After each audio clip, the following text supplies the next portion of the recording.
आज की इस वीडियो में कक्षा 10 की हिंदी का जो पेपर होने वाला है आपके 12 मार्च 2025 को, तो 12 मार्च 2025 को जो आपका हिंदी का पेपर होगा उसके लिए एक important question paper Shekhawati mission 100 की टीम की ओर से तैयार किया गया। तो आज के इस वीडियो में इस मॉडल पेपर को हम सोल्व करने वाले हैं, जिसमें से काफ़ी सारे क्वेश्चन आपकी परीक्षा में हूबहू देखने को मिलेंगे। इंग्लिश के पेपर में भी कई सारे क्वेश्चन 65 में से लगभग 64 नंबर के क्वेश्चन आपके जो अनसीन पैसेज को छोड़ दे तो 64 नंबर के क्वेश्चन आपके 65 में से पूछे गए थे। अब आप देख सकते हैं कि इसका जो परसेंटेज है वो कितना होगा, सक्सेस रेशियो कितना है। तो इसी प्रकार से आपका आगामी पेपर में भी इसी प्रकार के क्वेश्चन पूछे जाएंगे। इसलिए इस वीडियो में हम शेखावटी मिशन 100 की PDF का जो आपका जो इंपॉर्टेंट जो मॉडल पेपर दे रखा है उसको सोल्व करने वाला है। जो बच्चा इस वीडियो को अच्छे से देख लेगा तो उसके निश्चित रूप से पेपर में आपके जो नंबर आएंगे वो बढ़ेंगे, आपके नंबर कम नहीं होंगे। तो आइए वीडियो को शुरू करते हैं और इसकी PDF आपको मिल जाएगी ऐप के ऊपर, ऐप से इसको डाउनलोड कर सकते हैं। ये कक्षा 10 की टेस्ट सीरीज में आपको फ्री ऑफ कॉस्ट में उपलब्ध है, आप वहाँ से डाउनलोड करके आप पढ़ सकते हैं। और अगर टेस्ट वगैरह देना चाहते हैं आप तो मात्र 49 रुपये में आपके लिए टेस्ट सीरीज भी उपलब्ध है, जिसमें गणित, विज्ञान, सामाजिक, हिंदी, इन सभी के टेस्ट आपको मिलेंगे। तो इसके लिए आप एक बार ज़रूर विजिट करना, आपको काफ़ी फ़ायदा उससे मिलेगा। तो प्रश्न नंबर 1 आपके सामने है कि कर्म के आधार पर आपको यहाँ पे बताने की क्रिया के कितने भेद माने गए। तो कर्म के आधार पर क्रिया के 2 भेद है, अकर्मक क्रिया और सकर्मक क्रिया। ठीक है, तो याद रखना आपको कर्म के आधार पर क्रिया के 2 भेद होते हैं, अकर्मक क्रिया और सकर्मक क्रिया।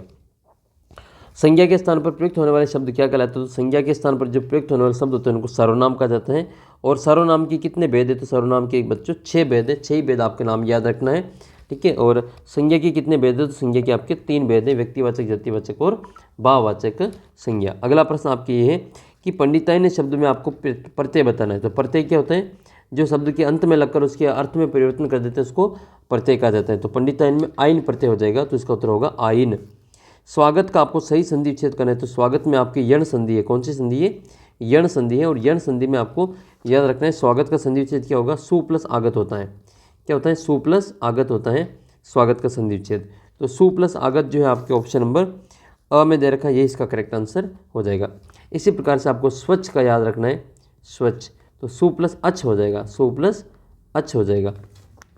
आप कमेंट करके बताना प्रत्येक का संधि विच्छेद क्या होता है। ठीक है, प्रत्येक का संधि विच्छेद कमेंट करके बताना है। अगला प्रश्न आपके भ्रमर जो गीत है उसकी भाषा कैसी है। तो भ्रमर गीत की जो भाषा वो कैसी है, ब्रज भाषा है। कैसी भाषा है, ब्रज भाषा है। इसके अलावा जो विनय पत्रावली है ये भी, उसकी भी भाषा आपके ब्रज भाषा ही है। रामचरितमानस की अवधि भाषा है, याद रखना है। फागुन मास में कौन सी ऋतु का आगमन होता है, तो वसंत ऋतु का आगमन होता है। नेक्स्ट है आपके कि जयशंकर प्रसाद की रचना कौन सी इनमें से। तो इसमें से जो जयशंकर प्रसाद जी की रचना है उनका नाम है आंसू। और इनकी जो फेमस रचना है जिनके ऊपर इनको पुरस्कार मिला था, पारितोषिक मिला था इनको, वो है कामायनी। क्या है इनकी प्रसिद्ध रचना, कामायनी, जो कि फेमस रचना है, याद रखें। परशुराम जी ने शिवधनुष को तोड़ने वाले को किसके समान अपना शत्रु माना है। तो सहस्त्रबाहु के समान अपना शत्रु माना है। अगला प्रश्न आपके, अगला प्रश्न है तो हालदार साहब जो है वो एक पुरातनवादी सोच के आदमी थे। नेक्स्ट क्वेश्चन की ओर बढ़ते हैं। क्वेश्चन नंबर आपका 10वां है, मनु भंडारी का जो जन्म है वो कहाँ पे होता है। तो मनु भंडारी का जो जन्म है वो होता है आपके बानपुरा मध्य प्रदेश में, जबकि इनकी जो शिक्षा हुई थी, एजुकेशन हुई थी, वो राजस्थान के अजमेर में हुई थी। याद कर लेना, ये प्रश्न आपके आने के पूरे चांस हैं, क्योंकि इनका जन्म MP में होता है लेकिन इनकी जो शिक्षा है वो कहाँ पे होती है, अजमेर में होती है। यशपाल जी का जो जन्म है वो जेल में, जो किस जिले में इनका परिचय हुआ था, तो किससे इनका परिचय होता है। तो यशपाल जी का जेल में जो परिचय होता है वो भगत सिंह और सुखदेव जी से इनका परिचय होता है। तो ये भी आपको याद रखनी है। ठीक है, अगला प्रश्न आपके मानव की जो संस्कृति वो कैसी है। तो मानव की संस्कृति अविभाज्य है, मानव की संस्कृति अविभाज्य है। ये अज्ञे जी के द्वारा आपको पता है, इसमें आपको बताया गया है। नेक्स्ट है शिव पूजन साय, उनको जो पिताजी हैं वो इनको क्या कह के पुकारते थे। तो भोलानाथ इनको कह के पुकारते थे। शिव पूजन साय इनके जो पिताजी हैं इनको भोलानाथ कह के पुकारते थे। घंटोक्षर जो है इसका अर्थ बताना है कि घंटों का मतलब क्या होता है। तो चोटी इसका उत्तर हो जाएगा। मैं विज्ञान का विद्यार्थी हूँ, इसमें विद्यार्थी शब्द का संधि विच्छेद बताना है तो विद्या प्लस अर्थी हो जाएगा। ये दीर्घ संधि का उदाहरण है। विद्यार्थी का संधि विच्छेद ये दीर्घ स्वर संधि का उदाहरण है। विद्या प्लस अर्थी इसका उत्तर रहेगा। ठीक है, आपको विद्यालय का संधि विच्छेद कमेंट करके बताना है कि विद्यालय का संधि विच्छेद क्या होगा। एक आपको सदैव का संधि विच्छेद करके बताना है, इसमें कौन से संधि वो भी आपको नाम बतानी। अगला जो प्रश्न आपकी कि पर्वत, नगर और पक्षी, फूल आदि किसके उदाहरण है। तो ये कौन सी संज्ञा आपके, ये जातिवाचक संज्ञा के उदाहरण है। कौन सी संज्ञा, ये जातिवाचक संज्ञा हो जाएगी। जो शब्दांश शब्द के आरंभ में जुड़कर अर्थ में परिवर्तन कर देते हैं उनको क्या कहते हैं? उनको उपसर्ग कहा जाता है। जो शुरू में जुड़ते हैं उनको क्या कहते हैं? उपसर्ग कहते हैं। और हिंदी के उपसर्ग 3 प्रकार के होते हैं। हिंदी में 22 उपसर्ग होते हैं। जिस समास का पहला शब्द संख्यावाची होता है उसको क्या कहते हैं? उसको द्विगु समास कहा जाता है। क्या कहते हैं इसको? द्विगु समास कहा जाता है। जैसे सप्ताह, शताब्दी, ठीक है, सप्ताह है, शताब्दी है, नवग्रह है, ठीक है, नवग्रह है। नवग्रह में भी आपके जो द्विगु समास का उदाहरण है। घोड़ा तेज दौड़ता है, ठीक है, तो इसमें आपके जो घोड़ा तेज दौड़ता है तो इसमें कौन सा विशेषण है? तो इसमें आपकी जो रीतिवाचक जो क्रिया विशेषण हो जाएगा, ठीक है, रीतिवाचक क्रिया विशेषण इसमें हो जाएगा। अगला प्रश्न आपके ये है कि इस एक गद्यांश को पढ़ करके कुछ प्रश्नों के उत्तर आपको यहाँ पे बताना है। देश प्रेम क्या है? प्रेम ही तो है। इस प्रेम का आलम्बन क्या है? सारा देश अर्थात मनुष्य, पशु, पक्षी, नाले, वन, पर्वत सहित सारी भूमि। यह प्रेम किस प्रकार का है? यह साचर्य प्रेम है जिसके मध्य हम रहते हैं, जिन्हें हम बराबर आंखों से देखते हैं, जिनकी बातें बराबर सुनते हैं, जिनका और हमारा हर घड़ी में साथ रहता है, जिनके सानिध्य का हमें अभ्यास हो जाता है, उनके प्रति लोभ या राग हो सकता है। देश प्रेम यदि वास्तव में अंतःकरण का कोई भाव है तो यही हो सकता है। तो उचित आपको इसका शीर्षक बताना है। तो उचित शीर्षक क्या हो जाएगा? देश प्रेम के बारे में इसमें बताया गया है, तो इसका उत्तर हो जाएगा आपके देश प्रेम। शीर्षक कैसे निकालना होता है? तो जो आप इसको पढ़ेंगे तो थोड़ा सा आपको जानकारी मिल जाएगी कि ये गद्यांश पद्यांश किसके बारे में दे रखा है या कौन सा शब्द बार बार रिपीट हो रहा है। देश प्रेम शब्द में आपको समास बताना, तो देश के लिए प्रेम ये आपके तत्पुरुष समास का उदाहरण है। कौन सा समास है ये? तत्पुरुष समास है। समास क्या होते हैं? 2 शब्दों के मेल को समास कहते हैं। और समास हमारे हिंदी में जो 6 समास हैं, कितने समास हैं? 6 समास हैं। तत्पुरुष समास, कर्मधारय, बहुब्रीहि, द्वंद्व, द्विगु, ठीक है, और ये अव्ययभाव समास, ये 6 प्रकार के समास हैं। नेक्स्ट है देश प्रेम किस कोटि का माना जाता है? तो देश प्रेम जो है वो कौन सी कोटि का माना जाता है? वो साचर्य कोटि का माना जाता है। तो इसका उत्तर हो जाएगा आपके साचर्य कोटि का हो जाएगा। नेक्स्ट है आपके देश प्रेम वास्तव में किस भाव का माना जाता है? तो देश प्रेम जो है वास्तव में अंतःकरण का कोई भाव होता है। तो इसका उत्तर हो जाएगा आपके अंतःकरण का भाव। अगला प्रश्न है फिर आपकी ये सानिध्य से क्या उत्पन्न होता है? तो सानिध्य से क्या उत्पन्न होता है? यहाँ पर आया था क्वेश्चन। तो सानिध्य से हमें जो अभ्यास हो जाता है और उसके प्रति राग और लोभ हो सकता है। तो इसका उत्तर हो जाएगा लोभ और राग।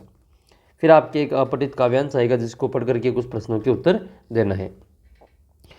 दिवसावसान का समय और मेघमय आसमान से उतर रही यह संध्या सुंदरी परिसी, धीरे धीरे धीरे तिमिरंचल में चंचलता का नहीं कोई अभ्यास आभास, मधुर मधुर दोनों उनके अधर, किंतु ज़रा गंभीर नहीं उनके हास विलास, हंसता है तो केवल एक तारा, एक गुथा हुआ एक घुघराले काले काले बालों से, हृदय राज्य की रानी वह करता है अभिषेक। तो इसमें जो आपको पूछा जा रहा है कि कौन सी इसमें दिशावसान का समय है? तो दिवसावसान का मतलब क्या होता है? शाम का समय। दिवसावसान का मतलब क्या होता है? दिवस अवसान हो रहा है, मतलब दिन अस्त हो रहा है, तो उस समय का ये वर्णन किया जा रहा है। तो किस काव्यांश में किस समय का वर्णन है? ये आपके संध्या का वर्णन हो जाएगा। संध्या सुंदरी किसके समान प्रतीत हो रही है? तो संध्या सुंदरी परी सी आपके जो इसमें प्रतीत हो रही है, तो इसका उत्तर हो जाएगा आपके परी सी। नेक्स्ट है आपके हंसता है केवल एक तारा। तो यहाँ तारा कहाँ हंसता है? तो तारा जो हंसता है तो यह आया था आपके हंसता है तो केवल एक तारा गुथा हुआ उन घुघराले काले काले बालों से। तो इसका उत्तर आएगा बालों पर। अगला प्रश्न है कि दिवसावसान का समय पंक्ति में अवसान का मतलब क्या होता है? अवसान का मतलब होता है समाप्त होना, या फिर दिवस अवसान का मतलब होता है समाप्त होना है। तो दिन समाप्त हो रहा है, तो इसका मतलब आपकी क्या हो जाएगा? शाम का समय ये हो जाएगा। उपयुक्त काव्यांश का शीर्षक क्या हो जाएगा? तो इसका उत्तर हो जाएगा दिवसावसान, मतलब शाम का समय दिवसा अवसान हो जाएगा। नेक्स्ट है संध्या सुंदरी कहाँ से उतर रही है? तो संध्या सुंदरी कहाँ से उतर रही है? यह आया था क्वेश्चन आपके संध्या सुंदरी धीरे धीरे तिमिरांचल से चंचलता में, ठीक है। तो इसका उत्तर हो जाएगा आपके ये संध्या सुंदरी जो है वो कहाँ से उतर रही है? तो मेघमय आसमान से उतर रही है। तो इसका उत्तर हो जाएगा आपके मेघमय आसमान से। फिर आपके खंड ब में जो कुछ प्रश्न दे रखे हैं जिनका आपको उत्तर देना है। जैसे प्रश्न है आपके उस्ताद बिस्मिल्लाह खां की काशी को क्या देन है? तो आपके प्रश्न ये कि उस्ताद बिस्मिल्लाह खां की काशी को क्या देन है? तो इसका उत्तर हो जाएगा उस्ताद बिस्मिल्लाह खान ने काशी को हिंदू मुस्लिम की जो एकता है वो दिया था। इसके अलावा इसमें क्या क्या दिया था, तो हिंदू मुस्लिम एकता की संस्कृति दी थी और इन्होंने मुसलमान होकर भी गंगा को मैया माना और बालाजी और बाबा विश्वनाथ के प्रति जो गहरी आस्था प्रकट करके काशी को जन्नत जैसा पवित्र माना। इस तरह की आस्था को से इन्होंने हिंदू मुस्लिम एकता को बढ़ाने का जो सहयोग है वो किया है। अगला जो प्रश्न है कि लेखक ने संस्कृति और असंस्कृति किसको कहा है। लेखक ने संस्कृति और असंस्कृति किसको कहा है। तो लेखक के अनुसार जो संस्कृति कब असंस्कृति हो जाती है, तो लेखक के अनुसार संस्कृति में मानव कल्याण की भावना निहित होती है और जब यही भावना टूटकर जो मानव का अकल्याण और विनाश में सहायक हो जाती है तो ये असंस्कृति हो जाती है, जिसका जो परिणाम असभ्यता कहलाता है। इसलिए मानव में कल्याण की भावना होनी चाहिए। अगला जो प्रश्न ये है कि हिरोशिमा कविता पर लिखते समय कवि लेखक का जो मनस्थिति वो क्या थी। हिरोशिमा पर कविता लिखते समय लेखक के मन की जो मनस्थिति वो क्या थी वो आपको उसमें वर्णन करना है। तो ये प्रश्न आपके कि हिरोशिमा पर पहुंचकर लेखक ने कैसा अनुभव किया, उनकी मनस्थिति का वर्णन अपने शब्दों में करना है। तो हिरोशिमा में पहुंचकर जो वहाँ के दृश्यों को देखने पर लेखक को अणुबम के विस्फोट की भयानकता का अनुभव हुआ। वहाँ सड़कों पर घूमते हुए जले हुए पत्थर पर लंबी उजली छाया देखकर कवि को अनुभूति हुई कि रासायनिक हमले का शिकार व्यक्तियों की क्या दशा हुई होगी। तब उन्होंने अनुमान लगाया कि मानो यहाँ कोई व्यक्ति खड़ा रहा होगा जो रेडियोधर्मी किरणों का शिकार हुआ है, जिसने पत्थर तक को सुलझा दिया, उस व्यक्ति को भाप बनाकर उड़ा दिया होगा। इसी प्रत्यक्ष अनुभूति को देखकर उन्होंने ये कविता लिखी थी। अगला प्रश्न है कि कौन सा सौंदर्य लेखिका के लिए असहज था। साना साना हाथ जोड़ी पहाड़ के आधार पर आपको जो सौंदर्य का जो वर्णन है वो करना है। और नेक्स्ट आपके देखो ये सागर रीति से कवि का क्या अभिप्राय है, इसका भी आपको वर्णन करना है। नेक्स्ट जो क्वेश्चन आपका कि संगतकार जो कविता है उसका आपको मूल भाव लिखना है और आपको आंखों का तारा मुहावरे का अर्थ बताते हुए वाक्य में प्रयोग करना है। तो आंखों का तारा का मतलब क्या होता है, बहुत प्यारा। आंखों का तारा क्या होता है, बहुत प्यारा। श्याम अपनी माँ की आंखों का तारा है या अपने परिवार की आंखों का तारा है। तो ये आप इसमें वर्णन करेंगे, वाक्य में प्रयोग करेंगे। आपको कमेंट करके बताना है, एक तो कमर कसना मुहावरे का अर्थ बताना है और उसका वाक्य में प्रयोग करना है, और एक आपको 9-2-11 होना, 9-2-11 होना मुहावरे का अर्थ बताकर इसका वाक्य में प्रयोग करके बताना है। तो ये प्रश्न आपकी संगतकार कविता का अर्थ उद्देश्य वो स्पष्ट करना है, इसका मूल भाव क्या वो बताना है। तो संगतकार जो कविता हमें जो संवेदनशीलता विकसित करती है और उसमें से प्रत्येक का अपना अपना महत्व है और उनके सामने न आना उनकी कमजोरी नहीं बल्कि मानवीयता है। इस कविता के माध्यम से कवि ने संदेश दिया कि मनुष्य गायक या कलाकारों का मौन भाव से परोक्ष रूप से सहयोग करने वाले सहायकों या संगतकारों की भूमिका अत्यंत महत्वपूर्ण होती है। वे इनको जो नींव की जो ईंट है वो कहा जा सकता है और इनको समाज जानता ही नहीं और उन्हें यश और सम्मान की भी नहीं मिलता है। कवि चाहता है कि लोग उनके महत्व को समझकर उनको उचित सम्मान दें, क्योंकि ये संगतकार उचित समय पर सहयोग करके मुख्य कलाकारों को निराशा और असफलता से बचाते हैं और उनको आत्मविश्वास से भर देते हैं। इसलिए ये कार्य उपेक्षित रहने वाले लोगों के प्रति पाठकों का ध्यान आकर्षित करते हुए उन्हें सहानुभूति और उचित सम्मान दिए जाने की अपेक्षा की है। अगला जो प्रश्न आपके कि गद्यांश को ध्यानपूर्वक पढ़ते हुए इनकी प्रश्न के उत्तर अपनी उत्तर पुस्तिका में लिखना है। बार बार सोचते हैं क्या होगा उस कौम का जो अपने देश की खातिर घर गृहस्थी जवानी जिंदगी का सब कुछ होम कर देने वालों पर भी हंसती है और अपने लिए बिकने के मौके ढूंढती है और दुखी हो गए 10-15 दिन बाद उसी कस्बे से फिर गुजरे और कस्बे में घुसने से पहले ख्याल आया कि कस्बे की दृश्य स्थली पर सुभाष की प्रतिमा अवश्य ही प्रतिस्थापित होगी, लेकिन सुभाष की आंखों पर चश्मा नहीं होगा क्योंकि मास्टर बनाना भूल गया और कैप्टन मर गया। सोचा वहाँ रुकेंगे भी नहीं और पान भी नहीं खाएंगे, मूर्ति की तरफ देखेंगे भी नहीं। तो यह आपको एक जो कैप्टन वाला पार्ट है, ठीक है, नेताजी का चश्मा वाला, तो वो वाला इसमें पार्ट से ये आपको दिया गया है। लेखक दुखी क्यों हो गया, लेखक दुखी क्यों हो गया। तो लेखक इसलिए दुखी हो गया क्योंकि बार बार ये सोचता है कि क्या होगा उस कौम का जो अपने देश की खातिर घर गृहस्थी जवानी जिंदगी सब कुछ होम कर देने वालों पर भी हंसती है और सबके लिए अपने लिए बिकने के मौके ढूंढती है। उसके लिए वो क्या हो गया था, दुखी हो गया था। लेखक आज वहाँ क्यों नहीं रुकना चाहता था, क्योंकि जो इसका कारण कि वहाँ क्यों नहीं रुकना चाहता था, तो वहाँ नहीं रुकेंगे। इसका कारण ये कि सुभाष चंद्र की जो नेताजी है उनकी आंखों पर चश्मा नहीं होगा और कैप्टन है जो मर गया होगा और वो ये बनाना इसको भूल गया होगा, इसलिए वो वहाँ नहीं रुकेंगे। तो ये बात आप इसमें लिखेंगे। हालदार साहब कितने दिनों बाद कस्बे से गुजरे, तो ये 15 दिन बाद जो कस्बे से गुजरे थे। सुभाष की मूर्ति पर आंखों मूर्ति की आंखों पर चश्मा क्यों नहीं था? तो ये मास्टर बनाना भूल गया था और वो कैप्टन मर गया होगा, इसलिए उनकी आंखों पर चश्मा नहीं था। फिर आपकी एक और गद्यांश दे रखा, उसको भी पढ़ लेते हैं कि उस समय तक हमारे परिवार में लड़की के विवाह के लिए अनिवार्य योग्यता थी। उस उम्र में जो 16 वर्ष की शिक्षा में मैट्रिक, सन 44 में सुशीला ने वह योग्यता प्राप्त कर ली थी और शादी करके कोलकाता चली गई थी। दोनों भाई भी आगे की पढ़ाई के लिए बाहर चले गए थे और लोगों की छत्र छाया हटते ही पहली बार मुझे नए सिरे से अपने वजूद का एहसास हुआ। पिताजी का ध्यान पहली बार मुझ पर केंद्रित हुआ। लड़कियों को जिस उम्र में स्कूली शिक्षा के साथ साथ सुगढ़ गृहिणी और कुशल पाक शास्त्री बनाने के नुस्खे सिखाए जाते हैं, पिताजी चाहते हैं कि मैं रसोई घर से दूर ही रहूं। रसोई को वे भटियार खाना कहते थे। उनके हिसाब से वहाँ रहना उनकी क्षमता और प्रतिभा को भट्टी में झोंकना था। तो प्रश्न आपकी ये है कि लेखिका ने लड़की के विवाह की कौन सी जो अनिवार्य योग्यता बताई? तो अनिवार्य योग्यता थी कि वह जो उम्र 16 वर्ष हो, उसने मैट्रिक पास कर रखी हो, यह जो अनिवार्य उम्र थी। ठीक है, तो ये आपको लिखना है इसमें। सुशीला ने कौन सी योग्यता प्राप्त कर ली थी? तो सुशीला ने जो सन 44 में जो मैट्रिक पास कर ली थी, ठीक है, और ये योग्यता प्राप्त कर ली थी और वो 16 वर्ष की हो चुकी थी, 10वीं क्लास में। लेखिका को अपने वजूद का एहसास कब हुआ? तो जब वह पहली बार जो घर से बाहर निकली थी तो पढ़ाई के लिए, तो उसको अपने जो घर का वजूद है, यानी कि उसका जो अपना एहसास का पता चला था। पिताजी रसोई घर को क्या कहते थे? तो पिताजी रसोई घर को भटियार खाना कहते थे। पिताजी, ठीक है, इसमें आपको लिखना है भटियार खाना कहते थे। अगला प्रश्न है, फसल क्या है? यह तो कुछ नहीं, वह नदियों के पानी का जादू है, वह हाथों के स्पर्श की महिमा है, बोरी काली संदली मिट्टी का गुणधर्म है, रूपांतरण है सूरज की किरणों का, सिमटा हुआ संकोच, हवा की तिरकन। तो प्रस्तुत कविता में कवि किसके विषय में कह रहा है? तो ये फसल के बारे में कह रहा है।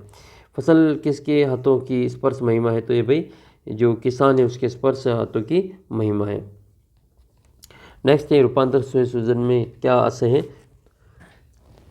तो यहाँ पर आपको लिखना है कि रूपांतर है सूरज की किरणों का। तो फसल जो होती है वो सूरज की किरणों का भी रूपांतर होता है और किसान के हाथों की जो मेहनत है उसका भी रूपांतरण होता है।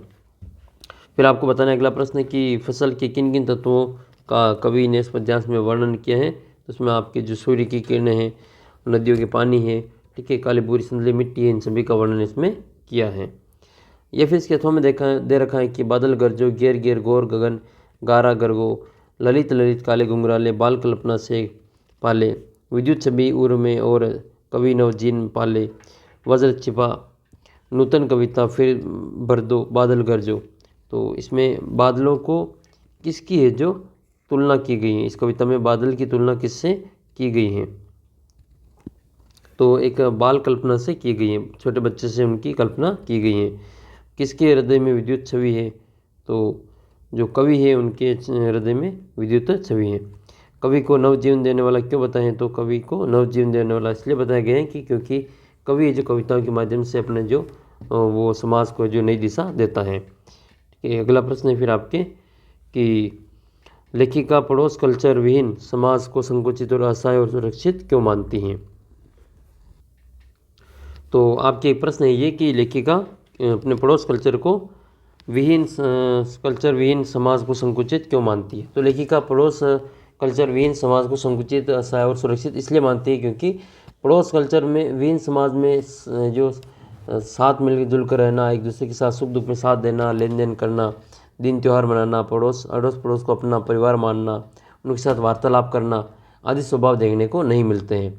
आज व्यक्ति केवल अपने फ्लैट तक ही सीमित रहता है। ऐसा करने के कारण उसमें कई गुणों से वंचित रह जाता है। तो ये आजकल शहरों में होता है, ये आप सभी को पता ही है। ये गाँव की स्थिति अलग है, शहरों की स्थिति अलग है। गाँव में तो पूरे गाँव वाले को हम जानते हैं, लेकिन शहरों में अपने पड़ोसी तक को वो नहीं जानते हैं। फिर आपके प्रश्न कि बाल गोविंद भगत के व्यक्तित्व और उनकी वेशभूषा को अपने शब्दों में लिखिए। तो बाल गोविंद भगत जो है गृहस्थ थे, लेकिन वो उनमें वो साधु सन्यासियों के गुण भी थे और वेशभूषा से तो साधु लगते थे। उनके मुख पर जो सफ़ेद दाढ़ी थी, सिर पर सफ़ेद बाल थे, गले में तुलसी की जड़ की माला पहनते थे, सिर पर कबीर पंचों की तरह वो टोपी पहनते थे और शरीर पर जो कपड़े बस नाम मात्र के वो रखते थे। अगला प्रश्न आपका ये है कि गोपियों ने अपने वाक चातुर्य के आधार पर ज्ञानी उद्धव को परास्त कर दिया। गोपियों के वाक चातुर्य की विशेषता आपको लिखनी है या अपना अथवा वाला क्वेश्चन है, आत्मकथ्य कविता में कवि जो है प्रसाद जी, इन्होंने मार्मिक अभिव्यक्ति के साथ जीवन के अभाव पक्ष और यथार्थ का वर्णन किया, जिसका वर्णन आपको अपने शब्दों में करना है। एक आपके 3 नंबर का कवि परिचय आएगा, जिसमें आपके सूर्यकांत त्रिपाठी निराला है और लेखिका मनु भंडारी। मोस्ट इंपॉर्टेंट है, दोनों याद कर लेना। एक तो सूर्यकांत त्रिपाठी निराला है और एक आपके मनु भंडारी। दोनों का जो कवि परिचय है, व्यक्तित्व और कृतित्व, वो आपको यहाँ पे बताना है। दोनों में से एक लिखना होगा, आपको दोनों को याद कर लेना है। तो सूर्यकांत त्रिपाठी निराला जी हैं, इनका जो जन्म है वो कहाँ पे होता है, बंगाल के महिषादल में होता है 1899 में। और मूलतः इनको जो जन्म है वो कहाँ माना जाता है, गढ़कोला जिला उन्नाव उत्तर प्रदेश में माना जाता है। औपचारिक शिक्षा इनकी 9वीं तक जो महिषादल में होती है, और इनका जो भाषा ज्ञान है वो संस्कृत इनको आती थी, और बांग्ला, अंग्रेजी, हिंदी आदि इन भाषाओं की ज्ञाता थे। संगीत और दर्शन शास्त्र के भी देता थे, और इनका प्रभाव ये है कि रामकृष्ण परमहंस और विवेकानंद जी की विचारधारा का जो इनके ऊपर प्रभाव पड़ा था। परिजनों के लगातार काल कवलित होने से जो वो जीवन दुख भरा और संघर्ष भरा था। ठीक है, साहित्यिक क्षेत्र की बात करें तो इनकी प्रमुख काव्य रचना इस प्रकार से अनामिका है, परिमल है, गीतिका है, कुकुरमुत्ता और नए पत्ते हैं, ये इनकी प्रमुख काव्य रचना है। अन्य विधाओं की बात करें तो उपन्यास, कहानी, आलोचना और निबंध इन्होंने लिखे हैं, जैसे वह, तोड़ती पत्थर, भिक्षुक इनकी प्रसिद्ध कविता संग्रह है। और इनकी जो प्रमुख रचना है इनमें आपके इस प्रसिद्ध रचना की जो प्रासंगिकता की जो रचना है वो है कि राम की शक्ति पूजा और तुलसीदास नए युग की प्रासंगिकता इनकी प्रमुख रचना है। पत्नी की स्मृति में इन्होंने जूही की कली और पुत्री सरोज या सामयिक निधन पर उनकी जो स्मृति में सरोज स्मृति रचना लिखी, जो कि हिंदी भाषा का जो सर्वश्रेष्ठ शोक गीत माना जाता है। इंपॉर्टेंट क्वेश्चन बनेगा ये कि हिंदी भाषा का सर्वश्रेष्ठ शोक गीत किसको माना जाता है, तो सरोज स्मृति, इसका उत्तर आपको लिखना है। अपनी बेटी सरोज की असामयिक निधन के उनकी याद में ये लिखा गया था। इनका जो संपूर्ण साहित्य है वो निराला रचनावली में 8 भागों में खंडों में बटा हुआ है। छायावाद की रुद्र या फिर इनको महेश कहा जाता है। मुक्त छंद के प्रवर्तक जिनके आलोचकों ने खर छंद या केंचुआ छंद कहकर पुकारा है। सर्वहारक यानी कि शोषित जो वर्ग है उनके प्रति सहानुभूति और शोषक वर्ग के प्रति आक्रोश का भाव इनमें देखने को मिलता है। मतवाला के संपादक मंडल में शामिल थे ये, और ये प्रमुख छायावाद, प्रगतिवाद और प्रयोगवाद तीनों युग की रचना इन्होंने की थी। काव्य की विशेषता इनकी दार्शनिकता है, विद्रोह है, क्रांति है, प्रेम और प्रकृति और विराट उदास चित्र है। मृत्यु हुई थी 1961 में। तो आपको भी इस प्रकार से जो अपना जो कवि परिचय वो लिखना है। इनमें से जो भी चीज़ आपको याद रहती है वैसे अच्छे से इसको याद कर लेना है।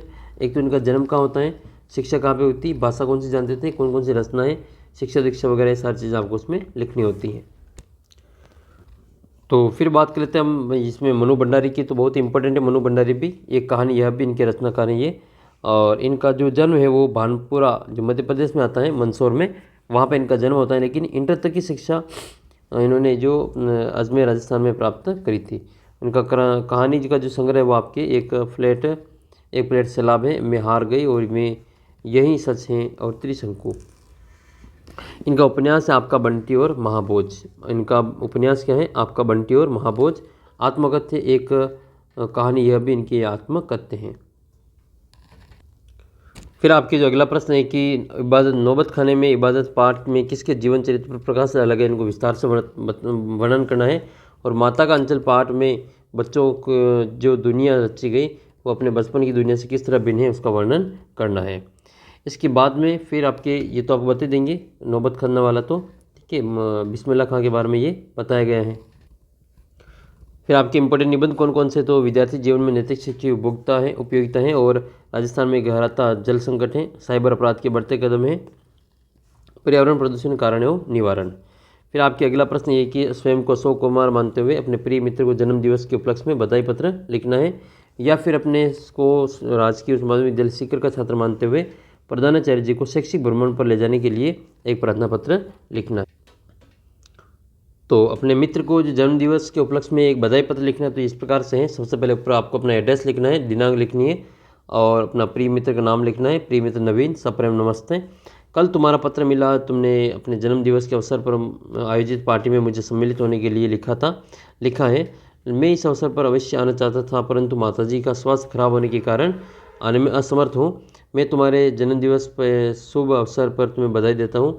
ईश्वर से प्रार्थना करता हूँ कि मैं तुम्हारे लिए एक भेंट भेज रहा हूँ, और इसे स्वीकार करना, मेरी अनुपस्थिति पर नाराज मत होना, पुनः बधाई और अनेक शुभकामनाएं। शेष कुशल पत्र की आकांक्षा में तुम्हारा मित्र। ठीक है, आलोक कुमार तुम इसमें नाम लिख सकते हैं। साथ ही दूसरा है आपके इसमें अपने जो सर हैं इनको क्या करना है, शैक्षिक भ्रमण के लिए यहाँ पे बताना है। तो शैक्षिक भ्रमण के बारे में भी आप इसमें पूछ सकते हैं, ये वाला हो जाएगा आपके। ठीक है, ये अपने आपको राजकीय माध्यमिक विद्यालय सुमेरपुर का छात्र मानते हुए विद्यालय के प्रधानाचार्य जी को भ्रमण पर जाने के लिए अनुमति का एक जो प्रार्थना पत्र वो लिखना है। तो सेवा में श्रीमान प्रधानाचार्य महोदय, राजकीय उच्च माध्यमिक विद्यालय सुमेरपुर पाली, विषय शैक्षिक भ्रमण के जाने हेतु अनुमति हेतु। मान्यवर, सादर निवेदन है कि मेरी कक्षा के सभी छात्र छात्राएं शैक्षणिक भ्रमण पर जाना चाहते हैं और इससे हमारा ज्ञानवर्धन तो होगा ही, साथ ही कई ऐतिहासिक, सांस्कृतिक और प्राकृतिक सौंदर्य की जानकारी भी मिल सकेगी। इस बार हम उदयपुर, चित्तौड़, माउंट आबू भ्रमण करना चाहते हैं। इसके लिए कक्षा अध्यापक जी और शारीरिक शिक्षक का मार्गदर्शन प्राप्त है, अतः हमें शैक्षिक भ्रमण पर जाने की अनुमति प्रदान करने का अनुग्रहित करें। दिनांक लिख लेनी, आपका अगरचे से नाम, कक्षा यहाँ पे लिख लेना है।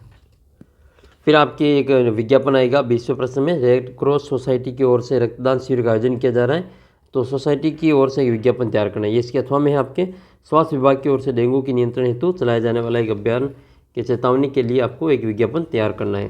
वैसे विज्ञापन का मैंने पूरा वीडियो अपलोड कर रखा है, उसमें मैंने जो कम से कम 15-16 विज्ञापन का एक वीडियो में अपलोड कर रखा है, वो आप ज़रूर देख लेना। उसमें से एक भी विज्ञापन आपके जो उन वीडियो में से आपके जो विज्ञापन है वो अच्छे से आप तैयार कर लेना, एक भी क्वेश्चन आपके विज्ञापन का गलत नहीं होगा। तो ये आपके सामने जो रेड क्रॉस सोसाइटी के द्वारा आयोजित महादान रक्तदान है, रक्तदान महादान उसका विज्ञापन है। रक्तदान महादान, जीवन बचाइए, रक्तदान कराएं। आपातकालीन जरूरत की पूर्ति के लिए रेड क्रॉस सोसाइटी जयपुर के द्वारा रक्तदान शिविर का आयोजन करवाया जा रहा है और इसका आयोजन 2 जनवरी 2025 को करवाया जाएगा। इस प्रकार से आप डेट लिख सकते हैं, आगामी डेट, और यहाँ पर आप जो 2026 का देना। और रक्तदाता बनने के लिए अपना नाम पता रजिस्टर करवाएं। और रक्तदान सबसे बड़ा महादान है और जो एक पुण्य का काम है। और स्थान लिखना आपको red cross hospital, red cross society Jaipur, फिर व्यवस्थापक का नाम आपको यहाँ पे लिख लेना है। फिर आपकी डेंगू वाला भी मैंने आपको करवा दिया कि डेंगू रोग की रोकथाम के लिए सावधान सावधान, डेंगू एक भयानक संक्रामक रोग है। घरों के आसपास गंदा पानी न रुकने दें। स्वस्थ रहें, स्वस्थ रहिए, मस्त रहिए। कूड़ा कचरा का निस्तारण पर ध्यान देवें और मच्छर कदापि न पनपने दें। समीप के अस्पताल में जाकर तुरंत टीकाकरण करवाएं और दूर होगी डेंगू की बीमारी, होगी सबकी भागीदारी। निदेशक डेंगू उन्मूलन अभियान। ठीक है, और अपना जो यहाँ पर स्लोगन लिख लेना है, स्वस्थ रहिए, मस्त रहिए, स्वच्छ रहिए, सावधान। इस प्रकार से चेतावनी आपको लिखनी है। तो इस वीडियो में फ़िलहाल हमने जो एक पेपर देखा था शेखावटी मिशन 100 की ओर से, ये सारे PDF मैं आपको अपने ऐप के अंदर जो कक्षा 10 की टेस्ट सीरीज है उसके ऊपर डालूंगा। आप भी इसको ज्वाइन कर सकते हैं ऐप के ऊपर। मात्र आपके 49 रुपये में आपको टेस्ट सीरीज यहाँ पे ज्वाइन करवाई जा रही है। तो आप उसमें कई सारे टेस्ट वो भी देना, इसमें आपको फ़ायदा मिलेगा। और बाकी और वीडियो देखने के लिए आप चैनल को सब्सक्राइब कर लेना। आपके आगामी जितने भी पेपर है, विज्ञान के, साइंस के, सोशल साइंस के और आपके गणित के और संस्कृत के, उन सभी की आपको पूरी तैयारी आपको यहाँ पे करवाई जा रही है। तो इसके लिए आप चैनल को आज ही सब्सक्राइब करके अपना जो एंड्रॉइड ऐप इसको डाउनलोड कर लेना और अपना व्हाट्सअप ग्रुप इसको ज्वाइन कर लेना। जल्दी मिलते हैं आपको अगले वीडियो में, तब तक जय हिंद, जय भारत।